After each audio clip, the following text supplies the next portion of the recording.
உயிர்த்தெழுந்த இயேசு கிறிஸ்துவின் வல்லமை ஊழியங்கள் வழங்கும் வசனப் பெட்டகம். இயேசுவே கர்த்தர். இயேசுவையே தேவன் ஆண்டவரும் கிறிஸ்துவுமாக்கினார். இயேசுவே ராஜாதி ராஜா, கர்த்தாதி கர்த்தா.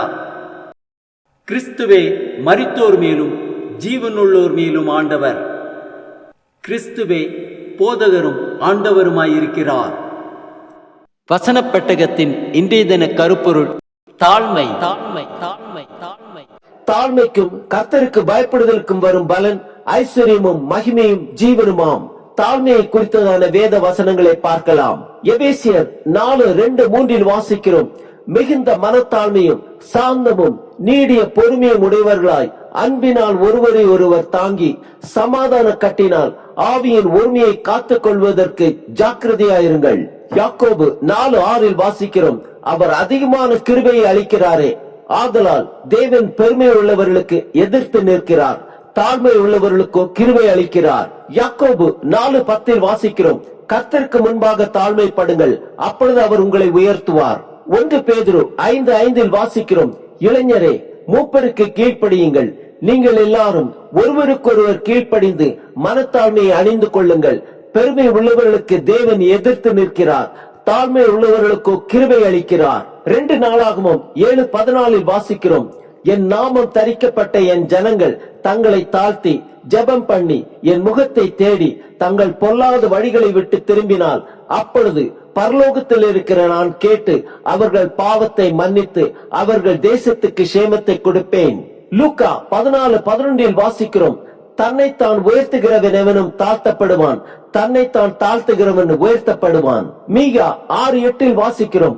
மனுஷனே, நன்மை என்னதென்று அவர் உனக்கு அறிவித்திருக்கிறார்.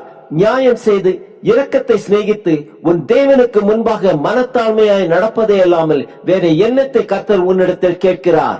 நீதிமொழிகள் 3:34 வாசிக்கிறோம். இகழ்வோரை அவர் இகழுகிறார், தாழ்மை உள்ளவர்களுக்கு கிருபை அளிக்கிறார். நீதிமொழிகள் 11:2 வாசிக்கிறோம். அகந்தை வந்தால் லட்சியம் வரும், தாழ்ந்த சிந்தை உள்ளவர்களிடத்தில் ஞானம் உண்டு. நீதிமொழிகள் 15:33 வாசிக்கிறோம். கர்த்தருக்கு பயப்படுதல் ஞானத்தை போதிக்கும், மேன்மைக்கு முன்னானது தாழ்மை. நீதிமொழிகள் 18:12 வாசிக்கிறோம். அழிவு வருமுன் மனுஷருடைய இருதயம் இருமாப்பாய் இருக்கும், மேன்மைக்கு முன்னானது தாழ்மை. நீதிமொழிகள் 27:2 வாசிக்கிறோம். உன் வாய் அல்ல பொருத்தியானே உன்னை புகழட்டும், உன் உதடு அல்ல அந்நியனே உன்னை புகழட்டும். சங்கீதம் 25:9 வாசிக்கிறோம். சாந்த குணமுள்ளவர்களை நியாயத்திலே நடத்தி சாந்த குணமுள்ளவர்களுக்கு தமது வழியை போதிக்கிறார். சங்கீதம் 149:4 வாசிக்கிறோம்.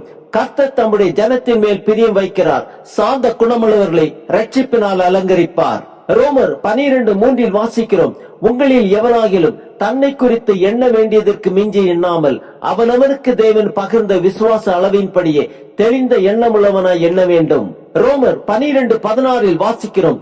ஒருவரோடு ஒருவர் ஏக சிந்தை உள்ளவர்களாய் இருங்கள், மேட்டிமையானவைகளை சிந்தியாமல் தாழ்மையானவர்களுக்கு இணங்குங்கள், உங்களையே புத்திமான்கள் என்று எண்ணாதிருங்கள். பிலிப்பியர் 2:2-3 வாசிக்கிறோம். நீங்கள் ஏக சிந்தையும் ஏக அன்பும் உள்ளவர்களாய் இருந்து இசைந்த ஆத்துமாக்களாய் ஒன்றையே சிந்தித்து என் சந்தோஷத்தை நிறைவாக்குங்கள். ஒன்றையும் வாதினாலாவது வீண் பெருமையினாலாவது செய்யாமல் மனத்தாழ்மையினாலே ஒருவரை ஒருவர் தங்களில் மேன்மையானவர்களாக எண்ண கடவீர்கள். மத்தேயு 23:12 வாசிக்கிறோம். தன்னை உயர்த்துகிறவன் தாழ்த்தப்படுவான், தன்னை தாழ்த்துகிறவன் உயர்த்தப்படுவான். யாக்கோபு 4:16 வாசிக்கிறோம். இப்பொழுது உங்கள் வீம்புகளில் மேன்மை பாராட்டுகிறீர்கள், இப்படிப்பட்ட மேன்மை பாராட்டல் யாவும் பொல்லாங்காய் இருக்கிறது. பிலிப்பியர் 2:8 வாசிக்கிறோம். அவர் மனுஷ ரூபமாய் காணப்பட்டு மரண பரியந்தம், அதாவது சிலுவையின் மரண பரியந்தமும் கீழ்ப்படிந்தவராகி தம்மை தாமே தாழ்த்தினார்.